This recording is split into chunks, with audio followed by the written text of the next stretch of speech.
Hi, everyone. Welcome to Navigating Nutrition During Cancer and COVID. I'm Christine Benjamin. We're going to begin the program in just a couple of minutes.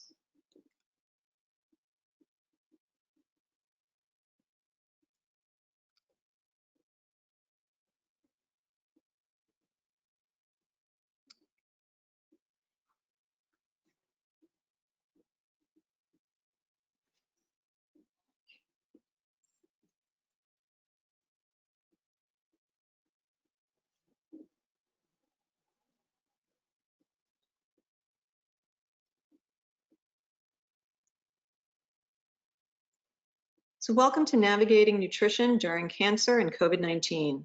I'm Christine Benjamin, the Senior Director of Patient Services and Education at SHARE. Before the presentation begins, I'd like to tell you just a little bit about SHARE. SHARE is a nonprofit organization that has been helping people through breast, ovarian, and uterine cancer for the last 44 years by offering the support of those who have been there. SHARE provides many services, including a helpline, support groups, and educational programs. All services are free of charge to participants. For more information, visit our website at sharecancersupport.org. All participants will be muted during the presentation. At the end of the presentation, we will begin the Q&A discussion. You are welcome to submit questions during the presentation through the question pane in the control panel on your screen.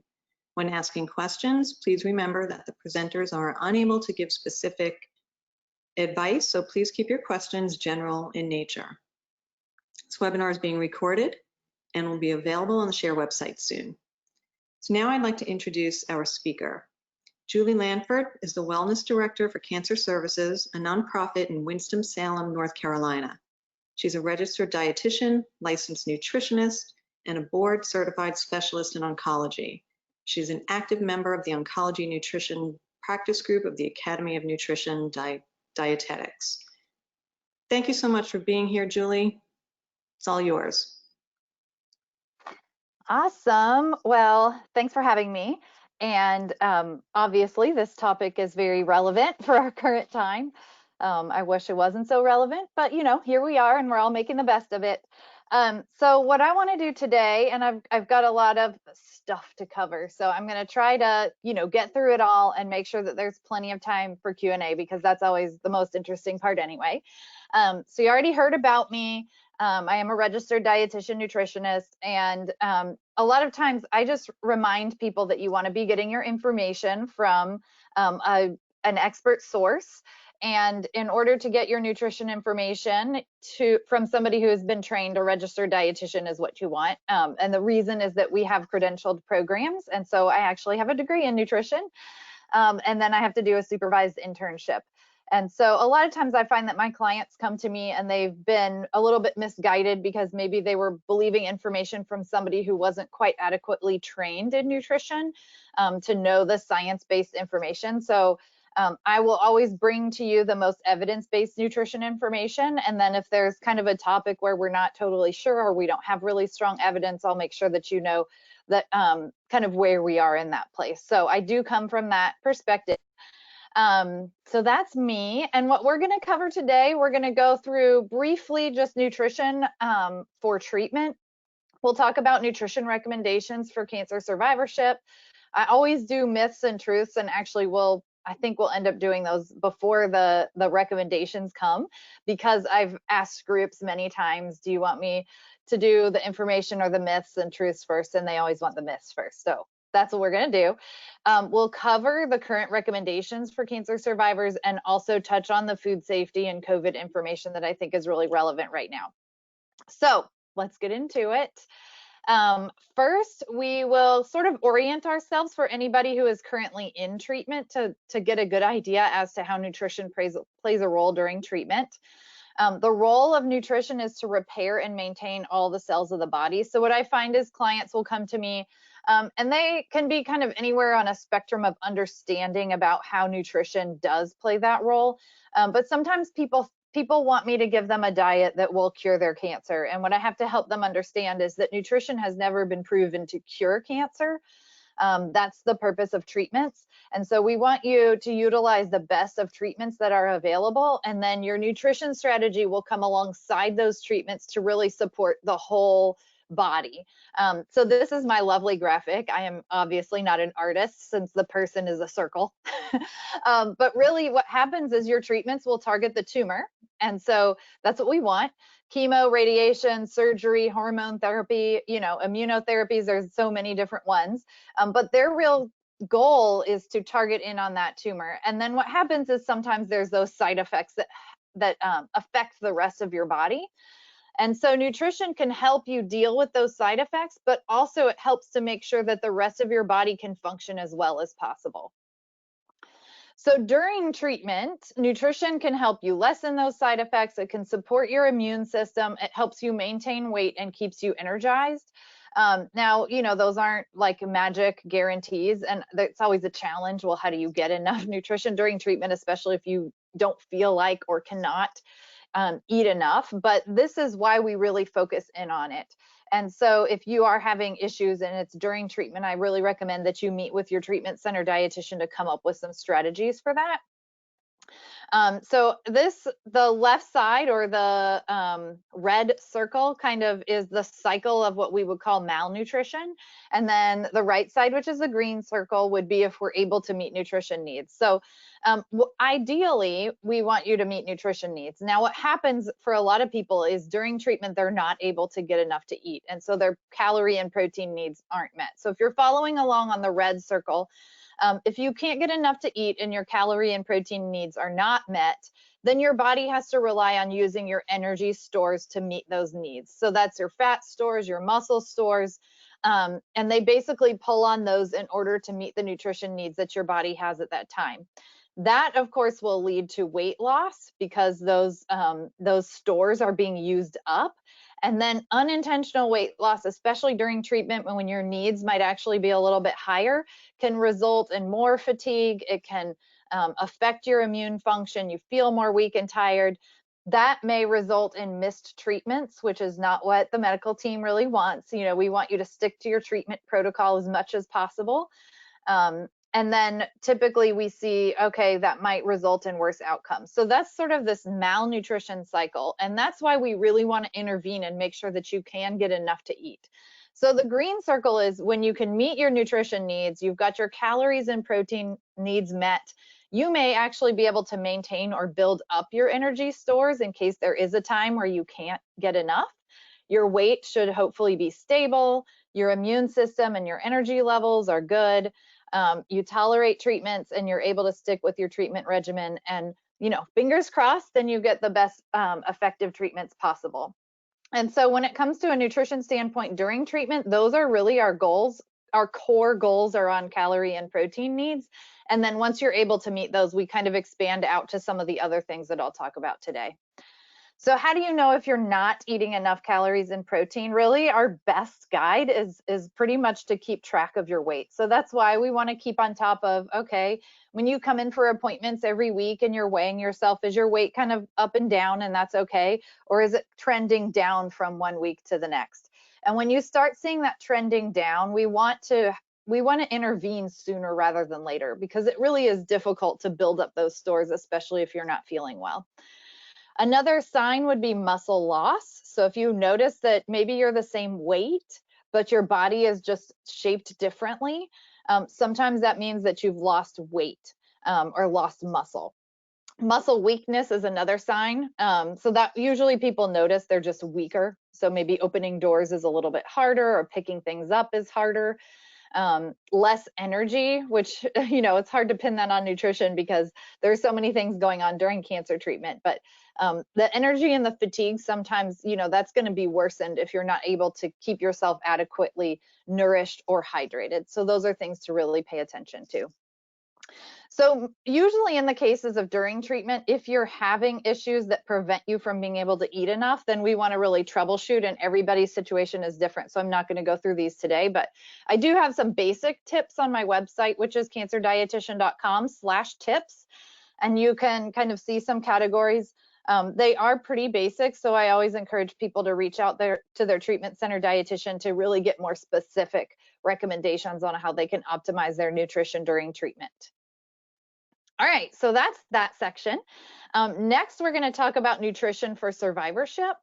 And I always like to keep it in this context because, as we've just talked about, many people during treatment are not able to eat maybe the ideal diet that they want to eat. They feel like, well, I really want to eat healthy to maintain, good health during treatment, but the side effects from your chemo or whatever it is your treatments are might be making it really difficult to eat. And I find some of my clients kind of beat themselves up, or they kind of feel bad or guilty about the fact that they can't eat as healthy as they want to.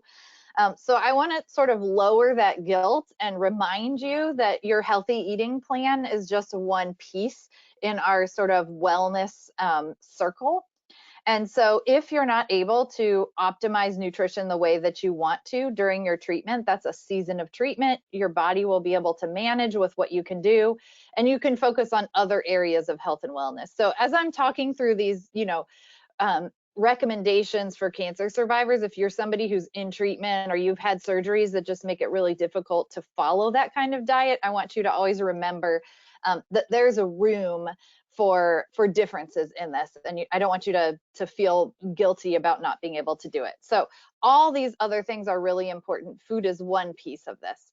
It happens to be my expertise, so I can't speak to the others.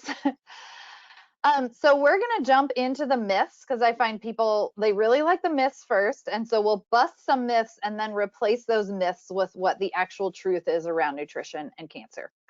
So number one myth, sugar feeds cancer. So this is not true, or I guess it's not completely true. All of our cells, cancerous or not, do use glucose, or that basic building block of carbohydrates, for energy, but our body doesn't pick and choose which cells get what fuel. So I think what a lot of people have in their minds is someone's told them this, and then they imagine if they eat processed foods with a lot of added sugars, that somehow that sugar is going to beeline and cause their cancer to grow. But that's not how our bodies work. So what I remind people is, certainly we don't want you consuming lots and lots of added sugars, because we know that's not good for anybody. But there's no evidence showing that if you consume sugar, that somehow that causes a cancer to grow. So I think that it's important to remember that and keep it in context. Myth number two, breast cancer survivors should avoid soy. This is not true. It was a theory based on some ideas that people had. And so now I think it's pretty well been proven not to be true, but for a little while we weren't quite sure. So what we know, the truth is that eating soy in moderate amounts, which is 1 or 2 servings a day, does not increase a woman's risk for recurrence or death. We actually even have good data out of human studies that shows that isoflavones, which is a plant nutrient that's found in soy, it's the soy estrogens, if you've heard that term before, that isoflavone exposure is not harmful, and it might even benefit breast cancer patients. It's actually that plant nutrient. It's been shown to be good for our hearts. So I think what we know at this point is that when you eat soy in food form, so edamame is what, the soybeans is what we're looking at here on the slide, but tofu, soy milk, soy nuts, those types of things are all perfectly healthy. What we would caution you to maybe limit or stay away from would be processed versions of soy, where it's kind of in powdered format, like shakes, soy shakes or soy bars or things like that. If you want more information about that, I actually have a special handout just for soy and breast cancer, because it's a really common question, and it's at cancerdietitian.com/soy. And then I have a fact sheet on sugar, cancerdietitian.com/sugar. So you can see they're pretty common questions that I made some handouts for people to have handy. Okay, myth number 3, meat and dairy cause cancer, so you should never eat it.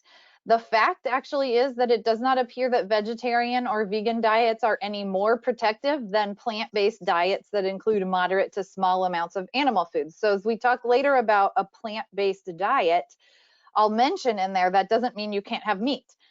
So what's really important is that you eat lots of fruits and vegetables. Whether you have meat or not is sort of a secondary question, and it's your own personal choice. So if you enjoy meat and dairy in moderation, that's fine. But I think we all know that the typical American's not really great at moderation. And so what we see with the typical American diet is that they overdo it on the meat and the dairy. Myth number 4, acidic diets cause cancer. And gosh, I'm not even sure if this is still like a really big thing. I feel like it hasn't really been mentioned much recently. But celebrities were doing alkaline diets, and there was a lot of push for that in certain circles that we'll say aren't necessarily science-based. So the fact around that is that there's no good evidence to prove that your diet can manipulate your whole body pH or that it has an impact on cancer growth.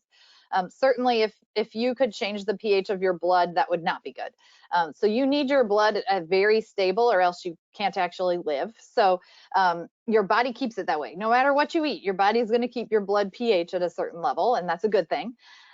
So the idea that any one food is going to manipulate the pH of your body is just not true. However, when I looked into the diet and what they actually recommend that you eat, you can see, oh, they recommend that you eat melons and avocados and almonds and vegetables and fruits and asparagus. And I'm like, well, I can't really argue with that. That sounds pretty healthy. And then they tell you to avoid white bread and alcohol and sodas and added sugars. And, generally that's what we're recommending to people in our evidence-based guidelines. So when it comes to the actual implementation of the alkaline diet, for the most part, I can't really argue with it, but their basis and their theories behind it are not based on proven truth. Okay, so superfoods prevent cancer is my myth number 5. And the truth is that there's actually no such thing as a superfood. It's a marketing term. So if somebody tells you something's a superfood, you can kind of just say, well, whatever, because what does that mean anyway? It has no scientific basis, and it's a gross oversimplification to say that any one food on its own could have a major influence over your chances of developing cancer. So what I tell people about this is certainly, I have pomegranates in the picture because they were a superfood at one point. And then, you kind of go through this list, and you can probably, depending on how old you are, you can make quite a long list of what was popular as a superfood at any one time. Usually it's a pretty healthy food. Blueberries or kale or, whatever is the popular food, they're certainly good for you, but it doesn't make them any better than any other foods. And I think that's what often happens. And then usually there's a product being sold. So in the case of pomegranates, it would be pomegranate juice that they're trying to sell you. Whereas I prefer that you ate the pomegranates because you get the whole version of the food. All right, so this is kind of my take on nutrition. It's my approach, is that you would think that each time that you eat, it's an opportunity to promote your health. So rather than worrying about the things that you should not have, really think about, well, what are the things that I can include in my meal or my snack that's going to meet my body's needs at this time? And so what I'm going to talk about next are the truths around nutrition and cancer and the things that we know for sure. Excuse me. So these recommendations are actually not, I didn't just come up with them myself. They come from the American Institute for Cancer Research, and you can find all of their information at aicr.org. Great group. I say they get together really smart people to review every study that's ever been done. So the other thing that I'll caution you, for those of you who, I like to say, for those of you who like to read a lot or do your own research, you spend a lot of time maybe reading nutrition studies, or someone in your life is constantly talking about the latest nutrition fad. I would really caution you against chasing headlines, because it can be very confusing. It can sort of send you back and forth feeling like you don't know what's true anymore. When it comes to nutrition, what we know is that when something is worth following or believing, it should be proven multiple times. So we want to see a conclusion from a study to be proven multiple times, or multiple studies being replicated, before we kind of say, okay, yes, that's something we would recommend. So that's where all of these recommendations are coming from. They have been sort of proven by multiple studies and well done studies. So these aren't just studies done in labs, in petri dishes, or in animal models. These are going to be based on human studies, ideally ones that are really well designed. So these are the truths that you really need to pay attention to and build your base on. Number one, which is, I think, the very most important, and I think I actually put these in my preferred order, Make whole grains, vegetables, fruits, and legumes like beans and lentils a major part of your normal diet. And do this by aiming to make most of your plate plant-based foods. So when you hear health organizations talk about plant-based eating, we don't mean you have to be a vegan. We just mean that most of your plate is going to be plants. And the reason is that we know that eating a mostly plant-based diet can reduce cancer risk, promote good health, and that plants are high in fiber, vitamins, minerals, and phytochemicals. So these are plant nutrients that have unique benefits in the body. So additionally, plants help to manage body weight and provide energy to the body. There's so many nutrients in plants that you really just can't get them anywhere else. So meat and dairy products are important sources of vitamins and protein and calcium and things like that. But plants also have these phytonutrients in them that you can't get anywhere else. So lots of plants, okay? That's the basis of your plate. Truth number 2, limit processed foods in order to control calorie intake. Switch out fast food restaurants with fast foods like fruits, vegetables, whole grains. I mean, that's a pretty tough one, I'm gonna have to say. So what I would say is that how often you're eating fast foods maybe is the bigger question. I'm very practical, and as dietitians, we're trained to kind of help our clients come up with practical solutions that work for them. So the idea that I'm going to tell somebody who loves a burger and fries to just switch it out with whole grains and nuts is sort of ridiculous. So what I would say is with this recommendation, it's really more about how often are you eating those fast foods or the sometimes foods. And we'll talk about a habit in a little while. So what we're going for is we want those plant foods, and processed foods are calorie dense, but they don't typically have a lot of nutrients in them. So the foods that we're looking for that are nutrient dense are usually plant-based and whole grains. Truth number 3, eat moderate or low amounts of red meat, such as beef, pork, and lamb. Yes, pork is a red meat, it's not the other white meat. Limit processed meat consumption to as little as possible. So if you've heard that red meat increases risk for cancer, what we know from the current evidence is that's specifically for colon cancer. And it's a dose-dependent effect, which means the more you eat, the higher your risk. And so this is why what we see is if somebody just consumes 12 to 18 ounces of red meat a week, we don't see an increased risk. So depending on which part of the country I'm talking to, people will say, oh, 12 to 18 ounces a week of red meat, like that's a lot. But then I'll be in other parts of the country, like rancher kind of territory, and they're like, what, 12 to 18 ounces a week? That's nothing. So it really depends on what your typical habits are. But it is considered moderation, 12 to 18 ounces of red meat. Now with processed meats like deli meats and bacon and things like that, there doesn't seem to be a clear threshold in terms of what's increases risk. And so what we say is limit it. I would never tell somebody that they could never have bacon if they liked it. So it's just a matter of figuring out what balance and what risk you're comfortable with. But if you don't really like bacon, I wouldn't suggest including it. If you are somebody who loves bacon and life is not worth living unless you can have bacon, then figuring out, the lowest amount you can eat while still experiencing joy in your life is what I would tend to go for. Truth number 4, limit consumption of sugar sweetened drinks.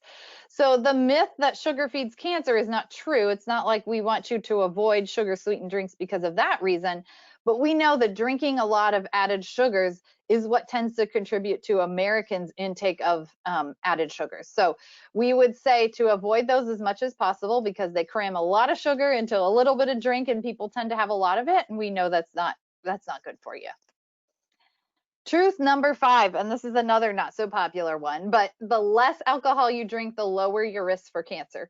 So in the past, there had been kind of guides around moderation and what counted as moderation, and other health organizations will tell you that drinking in moderation is defined as 1 drink a day for women, 2 drinks a day for men. But what we see in terms of cancer risk reduction is that the less alcohol you drink, the lower your risk for cancer. So it's difficult to kind of give any kind of recommendation. So what I tell people again is it comes down to your habit. You know, how often are you having something? And so my rule for a habit is if you have it 3 times a week, that's a habit. And this is not an evidence-based rule. This is just Julie's common sense guideline to think about, well, you know, I don't necessarily recommend that somebody have a drink every day. So then it kind of helps you figure out, well, what are my patterns of eating? So we know that alcohol can increase risk. Certainly, if you can find a way to enjoy it in moderation, you can be comfortable with that.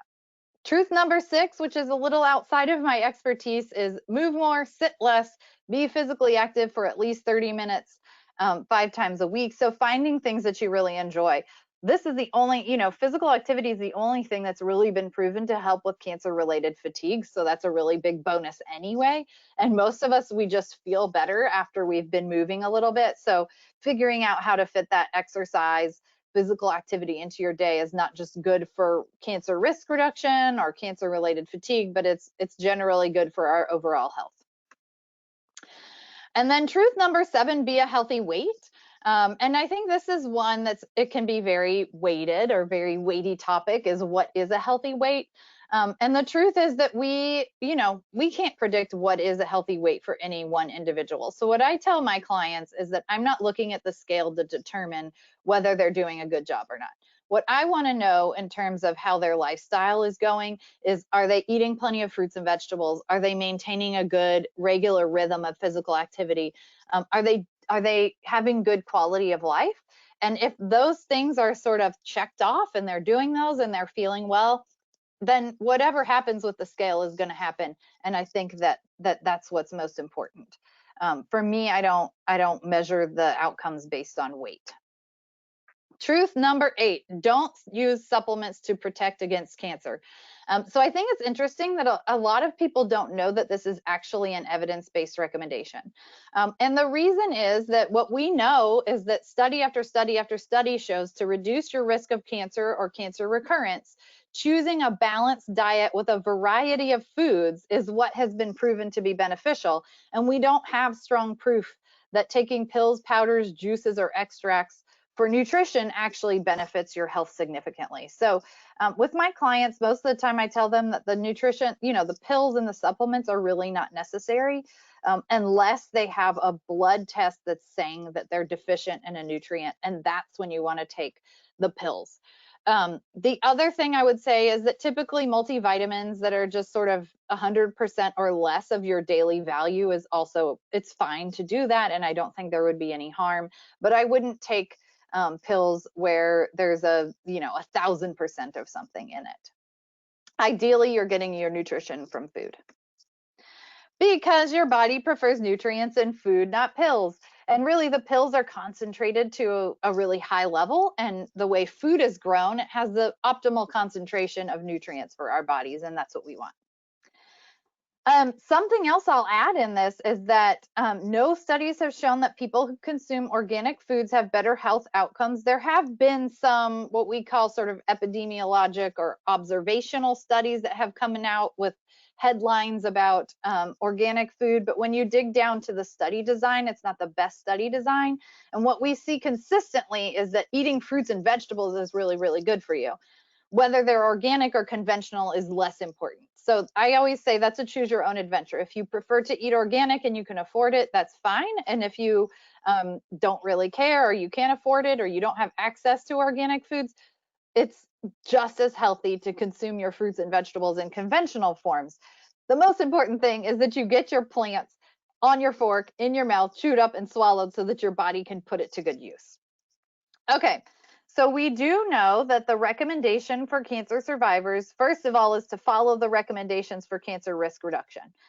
So we have that guideline. And then the recommendations for cancer risk reduction are to follow a plant-based diet, which I mentioned earlier does not mean that you can't have meat.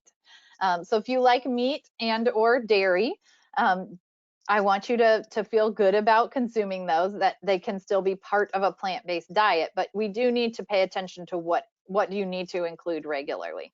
So your food intake pattern is what's more important than any one individual food that you eat or don't eat. So what does plant-based mean? It means eating food with a focus on plants such as fruits, vegetables, whole grains, beans, and nuts. It could include limited amounts of animal foods if you want to. It doesn't have to. So again, that's another choose your own adventure. I always remind people that we have lots and lots of cultures in the world.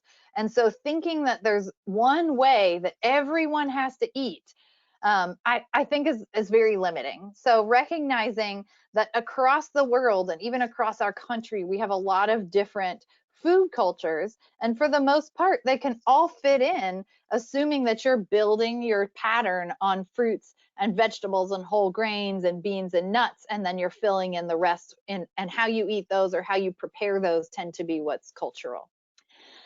The benefits of plant-based foods, we talked about this, they're high in fiber, which is really important. Phytochemicals, so those are the plant nutrients that you really can't find in any other foods. Vitamins and minerals, and then it tends to be low in added sugar, fat, and sodium.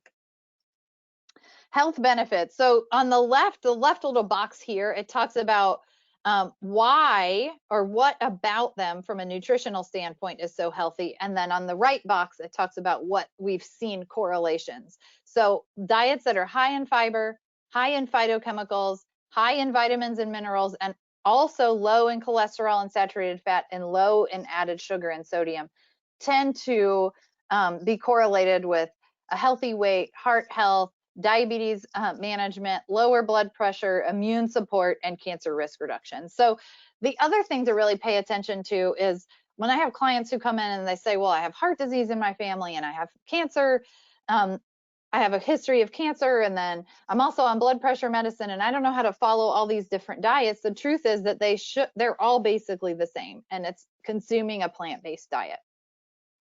So phytochemicals, I've mentioned several times already. They are biologically active components of plants, and when we eat the plant, those nutrients help our immune system promote health. So like right now in North Carolina, it's tomato season. Everybody loves tomatoes. I have tomatoes growing in my backyard. When tomatoes grow, they need to protect themselves against bad weather, against bugs, against all kinds of things. And so they have these phytochemicals, and that's what they do. So the phytochemicals in the skin, it's a different profile than the phytochemicals you would find in the inside of the fruit. So when we eat them and we eat the skin and we eat the inside, we get those benefits from all those phytochemicals. So this is how I describe it. Your phytochemical meter starts at 0, and each time you eat a plant food that's not too processed, you start to build up your phytochemical meter for the day. And ideally, you're filling it up all the way to the top or almost to the top. So phytochemicals come from plants only, and they come from less processed foods. And the reason is that if you take something like, say, rice, a brown rice is grown, and that's the whole version of the rice. When you process it into a white rice, they remove the fiber, they remove the, the outside or the bran, and so it loses a lot of nutrition. And that's why we say eat whole grains instead of refined grains, because the phytochemicals are removed when they refine them. And then getting a variety of colors just helps to make sure you get a variety of phytochemicals. You don't have to have a nutrition degree to figure out that different foods have different nutrient profiles, and so we want you to eat a variety. So typically when I do this, I'm able to kind of hide pieces of it, but you get to see the whole slide right now. And so what we're doing is comparing what does the typical American eat and then what does the healthy survivor eat? Because when I do real life classes where we're kind of having more of an interactive discussion, I ask people, well, what does a typical American eat? And they start telling me all the healthy foods that they eat. And I'm like, no, we're going to get to that later. So what the typical American eats is usually pretty processed. And is lacking in a lot of fruits and vegetables. So they might have frosted flakes, coffee, orange juice, because eating an orange is too complicated. Nabs, in the South, we call them nabs. It stands for Nabisco. Those are like the cheese crackers. They have a cheeseburger and fries, Coke, and a candy bar, of course, for lunch, or they get the candy bar from the vending machine. And then for dinner, they might actually have some vegetables, right? They have green beans, maybe they have a salad, and then they have ice cream for dinner or for dessert. So their phytochemical meter, if you're looking at this one on the left, each tick mark is usually about a half a cup. That's how I estimate. So this person maybe got a cup and a half of fruits and vegetables combined for that day, which by the way, is very generous of me.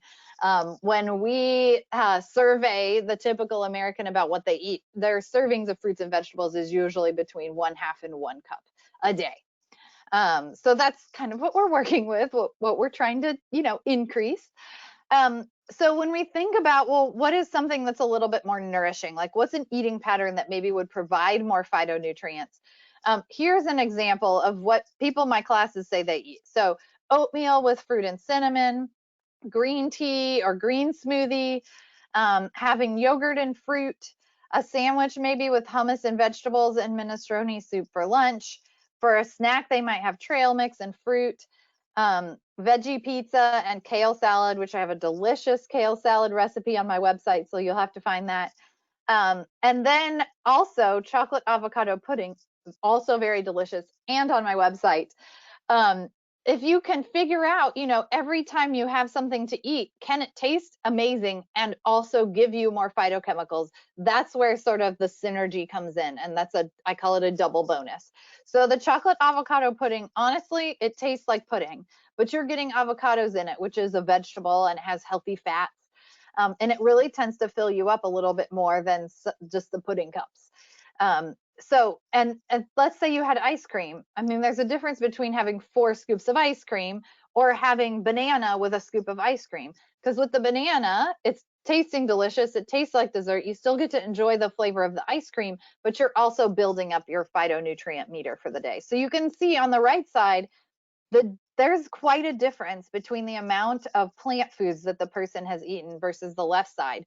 And I think, and there's actually good data to support that when we're looking at at someone's diet, it's not, the most important thing isn't focusing on how much junk they're eating.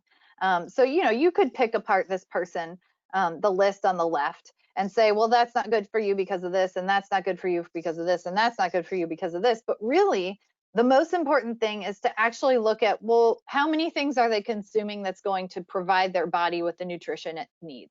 And that's where we really want to focus on. And that's why this on the right, every time this person had something to eat, it was building the phytonutrient meter. All right, so the plate ratio is what I typically use to guide people as to their, food choices or whether their diet is plant-based or not, is to consume fruits and vegetables and on half or more of your plate. And so at breakfast, usually that's fruit. A lot of people don't eat vegetables at breakfast unless they're having eggs. But then a corner of your plate is for starch and a corner is for protein. And you might have those all mixed up. The one dish meal might mix them all up. But the other option is if you're in a rush and you just need a meal, all you need to do is pick different things that count on this plate. All right, so here are the goals that I have for people. On a daily basis, I want you to aim for 4 to 5 cups of fruits and vegetables combined. So if you have a cup of fruit with breakfast, a cup of vegetables with lunch, and a cup of vegetables with dinner, you're going to get that. But if you're somebody who doesn't really include those at breakfast and lunch, it's going to be hard to make it up at dinner. Protein, choosing beans, nuts, or seed as protein at least 1 meal a day. When we look at the best, healthiest diets, this is something they all have in common, even if you consume meat, that you would have plant-based proteins every day. If you eat a meat, a small portion is adequate. So the size of a deck of cards is really all you need at a mealtime. And it's also best if you could spread your protein throughout the day. 100% whole grains. There's no reason you need to eliminate grains from your diet. So I am not a fan of the keto diet, but 2 to 3 cups per day, which is 4 to 6 servings, is still less than what the typical American eats. So kind of finding that balance. And if you are using the plate method, that's a quarter of your plate for your grains. So choosing 100% whole grain instead of enriched white grains most of the time. I say most of the time because there's a lot of really delicious like artisan breads, or if you're just somebody who when you eat pasta, you do not like the whole grain pasta, you want the white pasta. Or let's say that you have a traditional family dish that calls for white rice and it's just not the same with brown rice. You have flexibility there as long as you're choosing whole grains most of the time. And then on your fluids, drinking 64 ounces a day from water, unsweetened tea, or unsweetened coffee is what we recommend. Choosing plain versions of water, and you can, flavor them with things like cucumbers or lemons or oranges, or lots of ways to make infusion water. And then actually these last 2 bullet points I meant to put on this slide, which talks about flavoring your foods. So if you buy the plain version of foods and then flavor them yourself, that's what I typically recommend. And that way you can control how much sugar you add. So let's say you buy yogurt and you need to put sugar in it to make it sweet. You get to control how much is in there. And flavoring your food with herbs and spices actually helps add more phytochemicals. So things like rosemary and chives and basil and oregano, all those things are great ways to add more plants to your day. All right, so I know I'm running a little bit low. So this is the end, which is good, but really keying in on, okay, so those are the general recommendations, but in this time of COVID and really paying attention to making sure that your food's not making you sick, what are the current recommendations? So the risk with COVID, just as a reminder, is that the greatest risk is respiratory transmission. So especially when we were early on in the pandemic, I think everybody really felt like, oh my gosh, I can't go anywhere, because you don't know, like, are you going to pick it up on your hands? Are you going to pick it up on your foods? Is on this package and you get on your hands and now it was a lot of anxiety in the beginning. But even in the beginning, we were pretty sure that it was respiratory transmission for the most part. And so we're seeing that's consistent. So being around infected people, obviously, but also being out if you are in public, paying attention to that. Less likely risk from contaminated surfaces, although technically it can live on a surface. So that's a lot of people's concern about packaging around foods. And then unlikely to spread from food. So the virus will not live long in food itself. So that's not something I'm concerned about. The concern is more about the food packaging. And then, theoretically, I guess if you went to the grocery store or you went to a restaurant to eat, the other people around you is where the bigger risk would be. So what do we know about food and COVID? There's no evidence to support transmission of COVID-19 associated with food, and the risk is very low from food or food packaging. So takeout is safe, groceries are safe, and you want to use good food safety practices in general. And so what I found, especially at the beginning of the pandemic, is that people were largely unaware of other food related illnesses that they could have been putting themselves at risk for before, when they weren't so worried about food safety. So I've done a whole hour of kind of food safety 101 and what you need to know. So if you want more information than the bottom line that I'm giving you now, you can go to cancerdietitian.com/food safety, and you can watch the whole hour on it. But basically there was this grocery shopping video that was over the top that I told people that they didn't really need to worry about. But we do want you to use good food safety practices. So that means washing your hands before and after you touch food. That means cooking your food to proper temperatures. It just really means being extra food safe. And especially for people who are in treatment or immune compromised, that risk has always been there. And so we want you to be extra cautious. So what we know, patients with cancer may be at greater risk for being immune compromised depending on the type of cancer, the treatment they receive, all those things. And hopefully you've been in, conversation with your doctor about your risk. It's typically highest during the time of active cancer treatment. And there's no specific test to determine your, immune compromised levels. And so it's extra challenging, for my cancer clients, because it feels like you don't know. So you sort of assume that you are at higher risk. So staying well during a pandemic. In general, purchasing food and bringing food home from the grocery store or having it delivered is perfectly safe. But you want to use some common sense. So get your information from evidence-based resources, not random YouTube videos. Get your information from people and places that don't cause you a lot of extra stress. So that's another thing, is a lot of times, like news organizations, they're really wanting you to click on things. And if you find that you're stressed out when you're reading an article, I would go to another source of information. Be honest with yourself about what's practical. Like if you're extra concerned about it, it's very practical that you would have groceries delivered instead of you going to the grocery store for some people, or having somebody else do that for you. That would be a practical solution.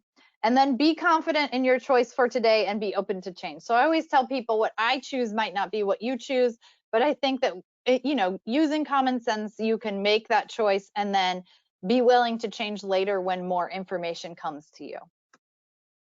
So hopefully throughout this session, you have better knowledge about the evidence regarding food safety and cancer and nutrition, that maybe you can lower your stress and enjoy your food a little bit more.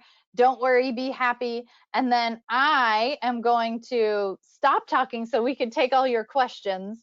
But this is some information on where you can connect with me online if you want more information. But I would love to hear what questions have come up or how I can help the group that's here today. Thank you, Julie. That was an incredible presentation. You gave us so much information, and I don't know about anyone else, but I laughed out loud a few times during the presentation. So Good. thanks for that. Laughing is I always. assume you're doing that. So I have a couple of questions, but everyone who is listening, please put your questions into the question pane, and we will get to those as well. So I think you may have answered some of these questions already. So one question is, do food and vitamins strengthen the immune system? And if so, what foods are best? So what we know from like an immunity standpoint is, first of all, I don't like the term immune boosting, which has been something that people have used in the past. We don't want to boost your immune system because an overactive immune system isn't what we want. We want to support it so that it's strong. And what we know from an immune supportive standpoint is that the pattern of eating is more important. So kind of like the bigger picture of your overall eating pattern is more important than any one food or nutrient. So we don't necessarily recommend any individual foods or nutrients unless you are deficient. So if you're deficient in iron, then that can affect your immune system and you need iron supplements. But if your iron levels are good, you don't need to take an iron supplement to bring it up. So generally an overall healthy diet that's high in fruits and vegetables and probiotics and all kinds of, good nutritious foods is what we know to be immune supportive. And then the dietary patterns that are high in added sugars and low in fruits and vegetables tend to be the ones that suppress the immune system. Thank you. And what are your thoughts about plant-based like meat products? I am mixed. It really depends what they're made out of. So meat is very natural. We know how it's grown and where it comes from, and humans have been eating it a long time. What I don't like is fake meat products that are made out of really processed versions of vegetables. I just don't think that that's what our body needs. I think that if somebody wants to be a vegetarian or a vegan, that's perfectly healthy, but I would prefer they consume mostly food versions of protein. But there are some meat substitutes that are based on kind of good whole foods. And so typically that just means you need to read the ingredient list on the food item that you're having. And if the ingredient list sounds like, oh yeah, that's, food I would buy or eat or whatever, then that's pretty good. But if it's a lot of basically processed versions of plant protein, you're not getting the same benefits that you would from eating beans or nuts or other plant foods where you're consuming, all the parts of the plant, because then that processed, fake meat is basically removed a lot of the benefits of the plant and just left you with the protein, which isn't what we're going for. Thank you. So a bunch of questions are coming in now. Can you recommend any foods that might reduce stress and anxiety? So I don't think food necessarily plays a role. What I would say about stress and anxiety is that if you're stressed out about food choices, I think it's sort of the reverse in terms of allow yourself a little bit more freedom in your food choices, and that can help lower your anxiety. I do think that if you don't adequately nourish yourself, like your body is going to be in a more stressful state. So let's say if you're super picky about food and you don't eat enough because you can't find enough foods that fit your eating pattern, that's not healthy. And I don't think I think that contributes to more stress. So sometimes I think it's like, well, let me just make sure I'm eating enough throughout the day, and that can help. The other thing is, if your stress and anxiety is around food and you have a really high standard, I would lower that standard. So it might be that meal planning can help reduce your stress because you don't have to think so much about what you're going to eat. It's already on the list and you're going to do it. The other thing I would say about that is with the plate I mentioned, you don't have to have a made up meal. You could go to the cupboard and you could have nuts for your protein, and you could have whole grain crackers for your starch, and you can have an apple and some carrots for your fruits and vegetables, and that is a meal. So sometimes I think lowering your standard and just make it easier on yourself can overall help to lower that stress and anxiety. But I would say there's no magic food on that one.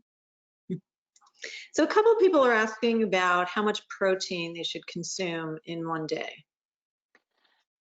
So it's going to depend. If somebody's in treatment and they have sort of a higher metabolic rate going on, it's a higher need, and that would be calculated by your oncology dietitian.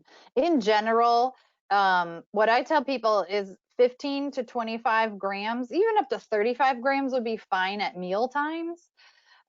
So let's just say like 25 at breakfast, lunch, and dinner, and like 10 at your snack times. That's even up to 85, right? 15 or 25, 50, 75, 85, 95. But even, it doesn't have to be even quite that high. So if you're having plant proteins, it tends to be just lower concentration of protein. So even, 15 would be fine. So it's a pretty broad range, if that even answered the question. But I would try to get up to 15, especially at breakfast. And I wouldn't go over 35 at any one time. Right, and someone is asking about whether or not you suggest detox methods like juicing. I don't. There's not good evidence showing that your body needs a detox. You have a system. Our bodies are built with liver and kidneys to help with that. I don't find that juice cleanses or any of those. I don't find them beneficial from a scientific, a medical standpoint. There's no evidence or good studies showing it's beneficial. The other thing I find is that people don't get enough nourishment when they go on these juice fasts, and so that can contribute to other problems. And we don't want you to limit your calorie intake, especially during treatment. So that's another reason that I don't really like them. And then it's also hard to meet your nutrient needs each day if you're only drinking juice. So I'm not a fan. If you have a juicer and you want to have some juice that you make as part of your overall, daily intake of food, that's fine with me. But I wouldn't do like a detox or a cleanse. And someone is asking about if it's necessary to soak or rinse raw fruit and vegetables to make them safe to eat during chemotherapy. You do need to wash them. That's our general recommendation. You do not need to use soap. I wouldn't use any of the fancy vegetable washes. I have seen that, you could soak them in like a diluted vinegar. That seems perfectly safe to me. In general, though, the recommendation is just to rinse them with water. And then if they're like a root vegetable, like potatoes come out of the ground, they literally grow in the dirt. Like you're going to need to scrub those probably. Either take the skin off or scrub them. I leave the skin on, but like I had some potatoes yesterday from a farmer and they were dirty. And so I have a brush that I keep at the sink that I scrub my vegetables off with, but I don't scrub things like tomatoes and green peppers. I would just rinse them. If you're at high risk, there has been some talk before about people who are at high risk or for infection, like your counts are low. Basically, if your counts are low, then they say, oh, be careful.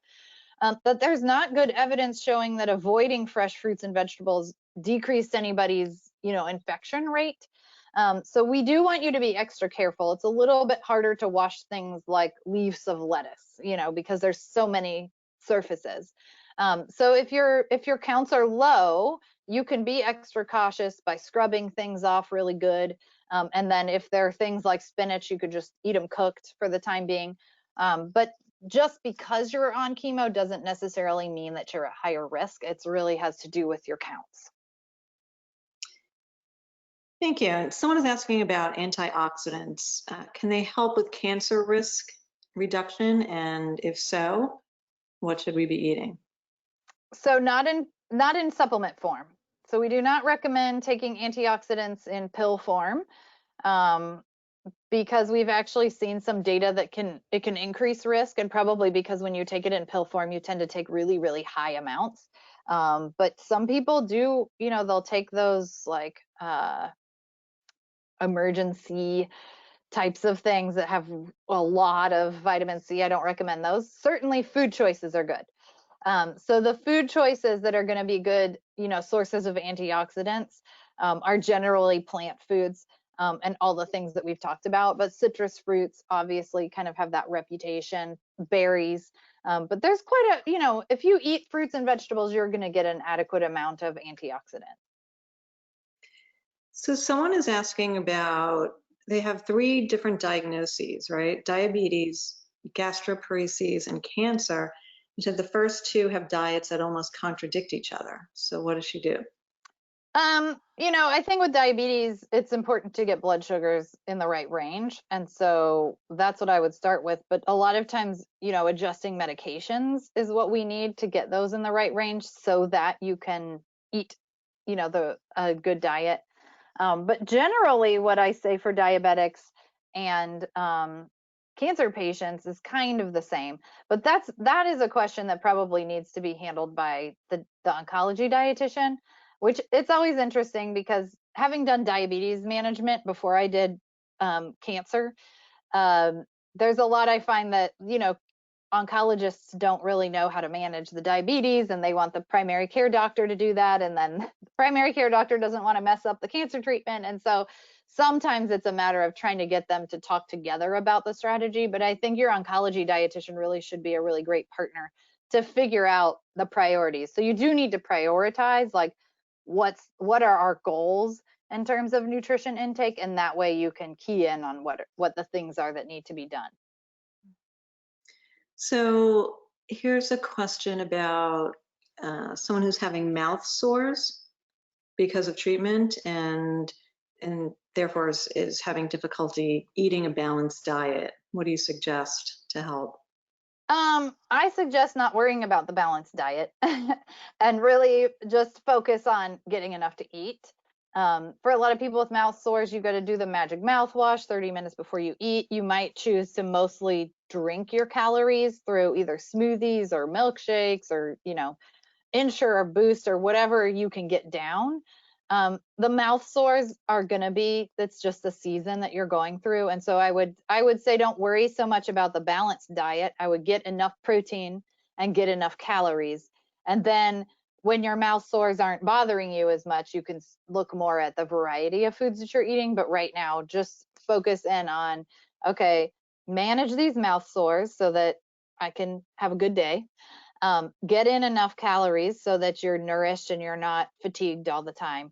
And if that means smoothies and supplement drinks and milkshakes and just things that you can drink through a straw, that's okay. So kind of opening that up a little bit more. So someone is saying that they have some difficulty digesting whole grains, beans, and lentils. Is it okay to use something like Beano or Beanzyme? Yeah, if that works, that's great. Some people, especially ovarian cancer, where you maybe have blockages or you've had like parts of your intestines removed, or there tend to be a lot of challenges. Those are the times where I tell people that we might not be going for high fiber. And so the beans, for sure, the beans and the lentils can be really challenging. And so for some people, pureed is easier to digest, or that's when we might do more juicing, because it removes some of the pieces that are more troublesome. But if Beano works, that's great. Like if your solution, if you can eat those with Beano, that's awesome. Yeah, that'd be great.